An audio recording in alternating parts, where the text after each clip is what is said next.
2 కొత్త సినిమాలతో రానున్న వెంకటేష్. విక్టరీ వెంకటేష్ ముఖ్య పాత్రలో పవన్ కళ్యాణ్ ముఖ్య అతిథిగా గోపాల గోపాల సినిమాలో నటించిన తరువాత వెంకటేష్ తన కొత్త సినిమాను ఇప్పటి వరకు స్టార్ట్ చేయలేదు. బాలీవుడ్ లో సూపర్ హిట్ అయిన ఓ మై గాడ్ సినిమాకు రీమేక్ గా తెరకెక్కిన గోపాల గోపాలలో వెంకటేష్ పవన్ కళ్యాణ్ తో పండించిన అర్థవంతమైన కామెడీ తెలుగులోనూ మంచి వసూళ్లు చేసింది. ఈ సినిమా తర్వాత వెంకటేష్ పలు హిందీ సినిమాల రీమేక్ లో నటించనున్నట్లు వార్తలు వచ్చినా అవేవి సెట్స్ పైకి వెళ్లలేదు. తాజాగా తన కొత్త సినిమా విషయమై వెంకటేష్ కొంత క్లారిటీ ఇచ్చాడు. హైదరాబాద్ లోని ఫిల్మ్ఫేర్ సౌత్ 62వ అవార్డుల ఫంక్షన్ కోసం సిద్ధమవుతున్న ఆ సంస్థ తాజాగా ఆ వేడుక వివరాల్ని పంచుకునేందుకు ఓ మీడియా సమావేశాన్ని నిర్వహించింది.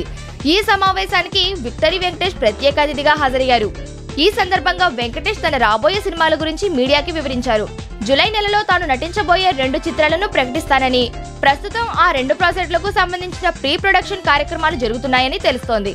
త్వరలోనే ఈ చిత్రాల గురించి పూర్తి వివరాలు తెలియజేస్తామని వెంకటేష్ అన్నారు.